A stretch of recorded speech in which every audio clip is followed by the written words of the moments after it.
La propuesta es analizar el artículo de François Guerra, Mutaciones y Victoria de la Nación.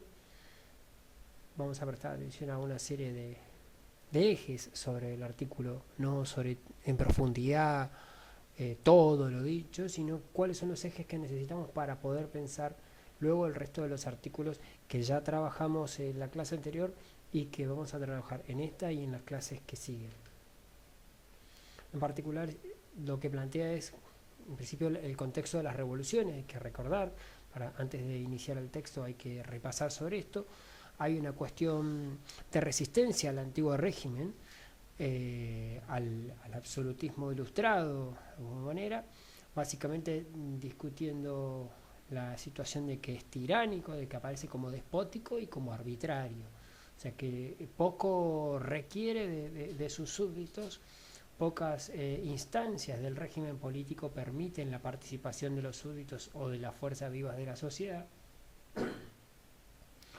Los objetivos de esas revoluciones básicamente es un nuevo régimen político y una reforma radical de la sociedad. Ese nuevo régimen político no necesariamente tiene que ver con destruir la monarquía, cuidado con eso. Es un nuevo régimen, una nueva manera, ¿sí?, de establecer las relaciones y las correlaciones entre las clases y entre los sectores políticos dentro de la nueva sociedad o esta sociedad que ha cambiado tanto en el último siglo, por lo menos. Ese nuevo régimen básicamente tiene la idea de un poder representativo y soberano de la nación.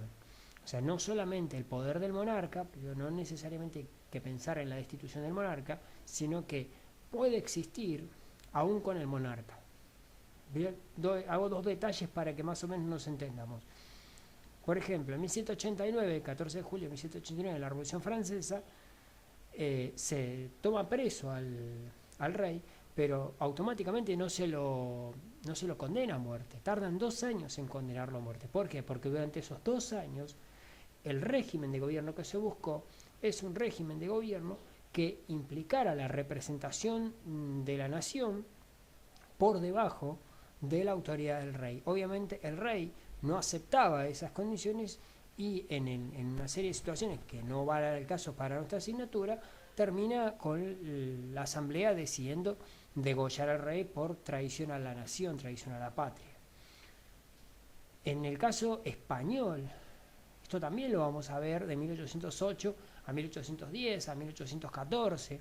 Hay momentos donde se pone en evidencia la necesidad de proteger todavía la monarquía hispánica, pero buscando un nuevo régimen político, no una nueva forma de gobierno, un nuevo régimen político, una nueva manera en la cual los sectores de la sociedad, los sectores políticos de la sociedad pueden expresar sus voces y puedan ser escuchados respetando una institucionalidad, que la institución, ¿sí?, esté preparada para escuchar y para respetar esa voz.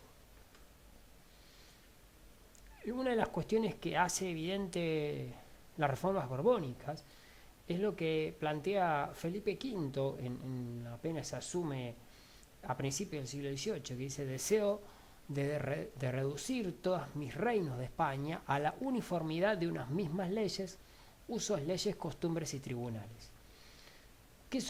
¿Cuál es este deseo de Felipe V? De alguna manera desmantelar la lógica de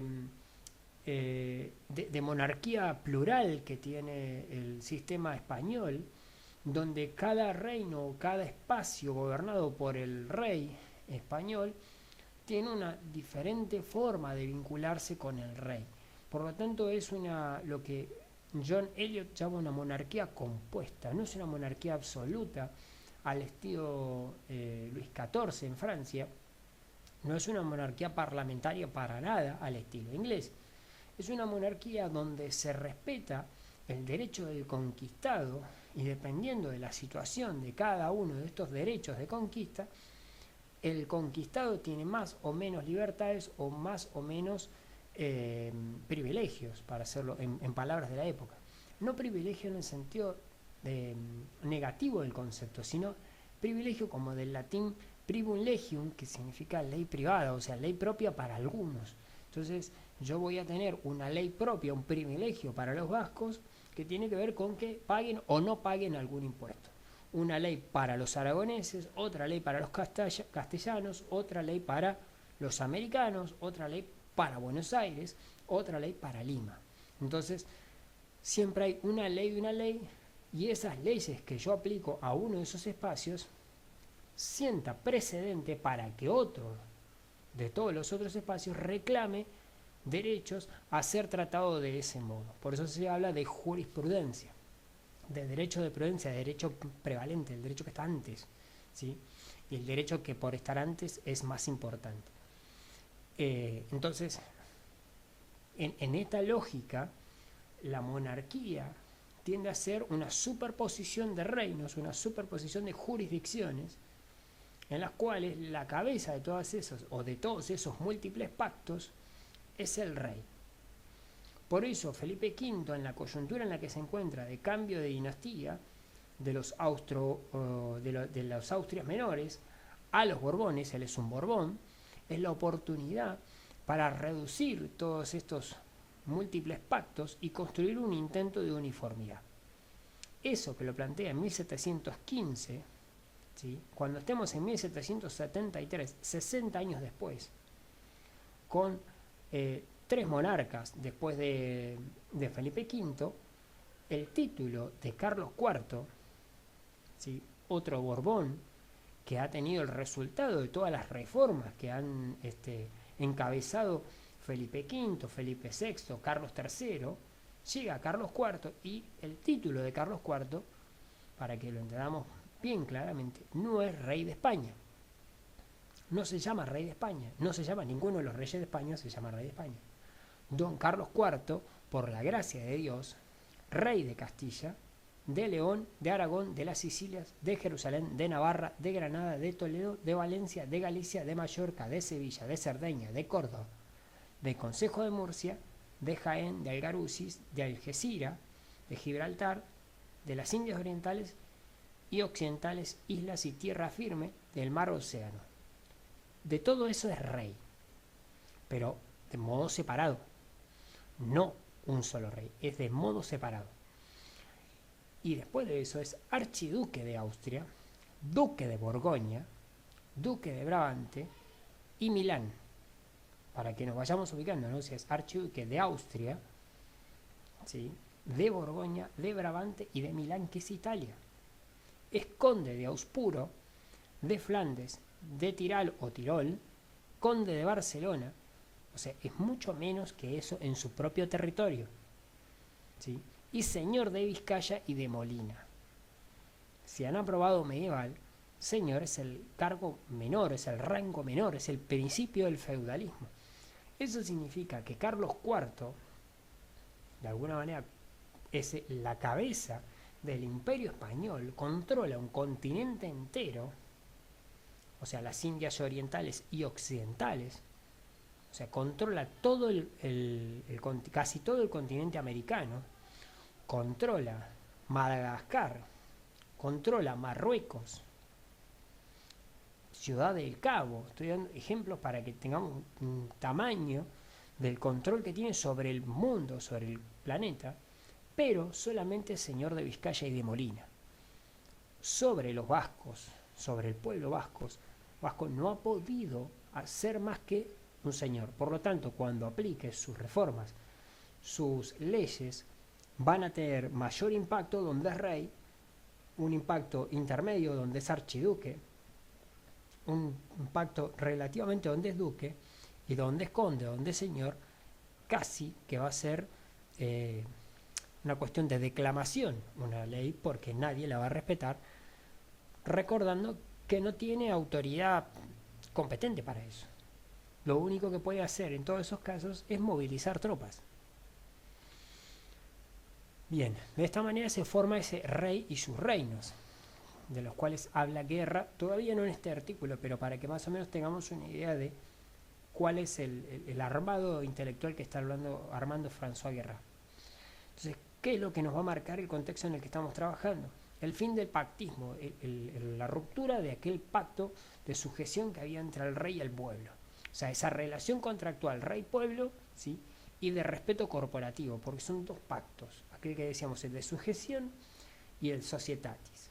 El de sujeción es rey-pueblo, y el societati, que es el de respeto corporativo, donde cada uno le respeta al otro el espacio que ejerce dentro de un cuerpo de la sociedad. Me refiero a si es comerciante tiene ciertos derechos, si es artesano tiene otros derechos, si es esclavo tiene algunos derechos, si es indígena tiene otros derechos. Entonces ese respeto corporativo es parte del pacto social, de lo que se conoce como pacto societatis, ¿sí? Que es diferente del pacto de sujeción. Por lo tanto, como el pactismo entra en crisis con este proceso que estamos analizando, ambos pactos van a entrar en un proceso de reconsideración.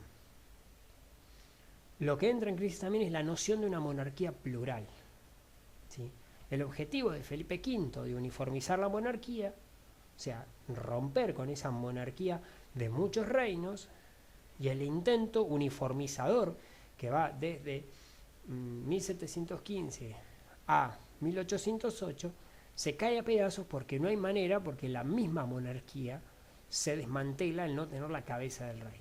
El objetivo de Felipe V muere de alguna manera o entra en conflicto cuando Carlos IV y su hijo Fernando VII son tomados presos por el ejército napoleónico. La corte de Cádiz en esa coyuntura proclama la soberanía nacional. Y la pregunta del millón es, en este contexto, ¿qué es la nación? Para hablar de nación, muchas veces referimos al Estado de nación. Bueno, acá estamos en un modelo de antiguo régimen, no se ha construido un Estado moderno, y la pregunta es, ¿qué es la nación entonces? Lo que propone François Guerra es que en este sentido se construye una serie de mutaciones. O sea, mutaciones, mezclas entre aquello que estaba antes y esto que viene ahora. Hay un tránsito de la nación antigua a la nación moderna, ¿sí? Y de los patrones identitarios que había en la nación antigua que van a ir hacia la nación moderna con una serie de cambios. América es una región muy particular porque si bien en la península, en España, cuesta identificar una homogeneidad como recién marcábamos, lo particular es que América Latina automáticamente se evidencia como un lugar o como una región con cierto grado de homogeneidad en cuanto a la identificación con respecto a la monarquía. ¿Dónde se evidencia esto? En el grito patriota de los americanos, en el momento de la invasión napoleónica, en defensa de una nación española. Algo que en España genera toda una serie de crisis hegemónicas donde no saben cuál es la identidad, no saben qué es la nación. América parece haberlo resuelto en la lógica española, en la lógica de la cabeza del rey y en la lógica de la defensa de la religión católica. O sea, tres cuestiones, tres ejes que le permiten a los americanos rápidamente construir una imagen de nación. La hispanidad, para hacerlo más simple y no complicarnos por ahora. En ese momento emergen una serie de concepciones que son rivales y que evidencian estas mutaciones. Tenemos una mutación de la nación. Emerge la nación española como algo que hasta acá no estaba, pero que parece ser mucho más evidente la nación española en América que la nación española en España. O sea, ahí tenemos una mutación bastante particular. Pero la particular que en el trasfondo de esa nación había una serie de concepciones que están en pugna constantemente. El concepto de reino, donde los súbditos son iguales ante la potestad del rey, pero en esta nación los súbditos son iguales entre todos, incluso el rey. ¿Por qué? Porque de esa manera todos son españoles, todos son católicos y todos están en defensa del rey. Por lo tanto, pasan a ser absolutamente todos, no solamente frente al rey, sino entre todos, incluso el rey pasa a ser parte de esto. Y ese reino empieza a modificarse, no es el reino que concebía el rey ni la monarquía anterior, es un reino construido nuevo en esta coyuntura de crisis hegemónica. También entra en pugna la noción de pueblo y la noción de pueblos. Parece menor en el principio, pero no es menor. Para el rey hay un solo pueblo con el cual pacta. Ese pueblo con el cual pacta básicamente son todos sus súbditos. Y a los ojos del rey todos son iguales, porque su poder por encima de todos, todos son súbditos. Más allá de que uno sea vasco y tenga más prerrogativas por el pacto de sugestión, pero en el pacto societal todos son pueblo, y uno solo, es el pueblo obediente al rey, súbdito de este rey. ¿Por qué pueblos? Porque justamente en la misma lógica del pacto societal, el rey deja el espacio donde reconoce que cada pueblo tiene cierta idiosincrasia o parte de su pacto de sujeción individual. Por lo tanto, hay pueblos. Entonces, este pacto societal para el rey o para la monarquía o para las cortes de Cádiz, hay un solo pueblo, mira hacia abajo, hacia los súbditos, pero los súbditos miran hacia el rey pensándose de manera individuada. Nos referimos que no es lo mismo los pueblos de Nueva España, cada uno de los grupos indígenas, porque se entienden así, no Nueva España, sino cada uno de los grupos indígenas, cada uno de los reinos, cada una de las capitanías, cada uno de los virreinatos, se piensan como espacios separados en un colectivo que va a ir en defensa del rey. Por lo tanto, la Corte de Cádiz convoca al pueblo español como una unidad y los pueblos asisten a esa corte como diferentes partes de una unidad. Entonces chocan el concepto de pueblo como casi como una abstracción y el de pueblos como un sujeto o varios sujetos portadores de esa antigua soberanía. De este modo choca entonces también la noción de nación con la noción de pueblos. Los pueblos, que son ese colectivo individuado, con la nación como ese constructo de un todos. Entonces, ¿quiénes son ese todos? ¿A quién gobierna el rey? ¿A los pueblos o a la nación española? Empiezan a chocar y tiene que ver justamente con estas mutaciones. Los pueblos van a devenir con el paso de este proceso en naciones. Entonces, ¿cuáles son estas naciones? En principio hay una nación antigua. El concepto, la manera en que se entendía la nación antes de todo este proceso de crisis de 1808. ¿Qué es la nación antigua? Un conjunto de comunidades políticas, ¿sí?, que reconocen un pasado común y un imaginario propio. O sea, ¿qué es un pasado común? Bueno, de alguna manera, Oaxaca, Lima, Quito, Buenos Aires o Paraguay se sienten parte de un mismo pasado, de un pasado español. Y ese pasado español, de alguna manera, construye un imaginario de que todos son católicos. Un ejemplo, no tiene que ver con que sea el catolicismo, podríamos buscar otra cosa, que todos los hispanoparlantes hablan español.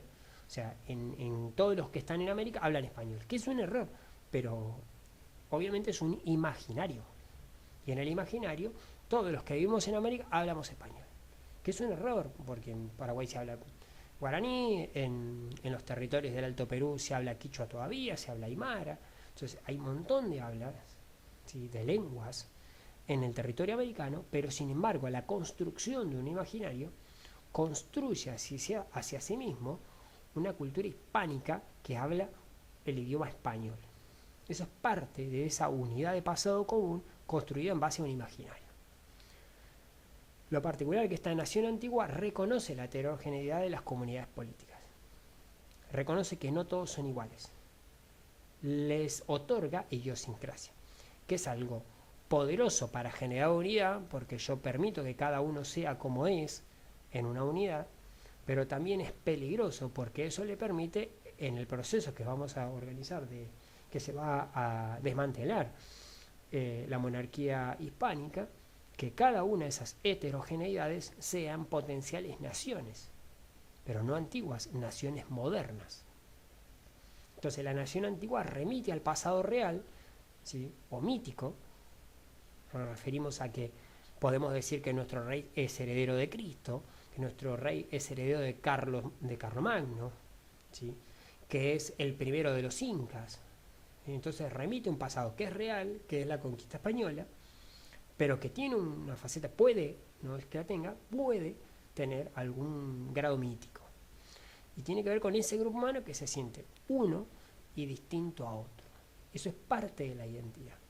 Yo me siento parte de la hispanidad y por tanto distinto de los lusos, de los portugueses, ¿sí? Entonces lo que me construye como uno me construye también como distinto a los otros. Esa es parte de esa nación antigua. Cuando decimos es hispánica y es católica, que es la manera en que se consigue a sí misma, es completamente entonces distinta a la inglesa, ¿sí? Que es protestante y es anglófona. Bien, y está contestada porque es un hecho histórico. Hay algo que es inevitable dentro de la nación antigua que existe. Y parece una obviedad lo que estoy diciendo, pero cuando vayamos a la nación moderna, evidentemente vamos a notar que esto, que parece una obviedad en la nación antigua, no es tan obvio en la nación moderna. ¿Cuál es la nación moderna? Es una comunidad nueva, es la comunidad que va a nacer, ni siquiera nació, que va a nacer luego de 1808. ¿Y qué implica ese 1808? Que va a construir una nación de seres libres, de habitantes, que nació esta comunidad como soberana desde el principio y que está mirando hacia el futuro. O sea, no es una nación acá, es una nación hacia allá, es una nación hacia adelante. En cambio, la nación antigua, pensemos, se construye hacia atrás. Es el pasado la que la convierte en lo que es a la nación antigua. Y a la nación moderna es el futuro la que la convierte en lo que será. ¿Sí? Eso significa que puede haber tantas naciones modernas como patrones identitarios podremos construir hacia adelante. Lo que no significa que se construyan definitivamente esas naciones modernas. Lo más importante de la nación moderna es transformar ese imaginario social. El imaginario social es el imaginario anterior. Él es el imaginario de que todos pertenecemos a una misma nación, es el imaginario de que todos somos católicos, que todos hablamos español, que todos somos los defensores de las buenas costumbres y la religión. Y la nación moderna lo que va es romper con ese imaginario hacia atrás y volver a construir un imaginario hacia adelante, un imaginario de una sociedad nueva, una sociedad igualitaria, una sociedad libre. Se necesita construir un imaginario hacia adelante. Entonces es una nación única que está básicamente depositada en el pueblo, o sea, es inherente a la condición del pueblo, y que tiene una pertenencia estrictamente americana. O sea, que tiene que ver con haber nacido en América. Y empieza, ahí está, a construir una otredad con respecto a lo español. Así como la nación antigua construye una otredad con respecto al que no es como yo, la nación moderna empieza a separarse básicamente por su identidad americana. No es peninsular, nació, es criolla y nació en América. Esto está, básicamente la nación moderna está vinculada al fracaso de la monarquía plural, al fracaso de que desde 1808 y en 1821 España se negara a aceptar la igualdad de condiciones con respecto a los territorios americanos. Entonces los proyectos de monarquía o de gobierno de las Cortes, o sea, Cortes de Cádiz, la Corte de Sevilla, y luego en 1821 con la búsqueda de una monarquía plural, donde el rey recupera el gobierno de la monarquía española, y en la reconstitución de la monarquía española no acepta la constitución de 3 reinos americanos: el reino de Nueva España, el reino de Perú y el reino del Río de la Plata. Como no reconoce y no les da derecho a esos 3 reinos, y lo que ordena en 1821 frente a esa constitución y a esa monarquía plural es derogar la constitución y desplazar tropas para invadir territorios americanos, automáticamente cae la monarquía plural, y eso construye la necesidad de una nación moderna, de una manera distinta de pensar las relaciones con España. Algunos países ya en 1821 eran independientes, pero en 1821 muchos países o muchos territorios o regiones deciden el inexorable destino de ir hacia la independencia. En Nueva España, o sea, México, va a ir en ese objetivo, buscando romper con esta lógica. Esta nueva nación moderna va a estar fundada entonces en la asociación libre de los individuos, y cada uno de los individuos tiene derecho sobre lo que se hace y sobre lo que decide, porque ya no es súbdito, es ciudadano.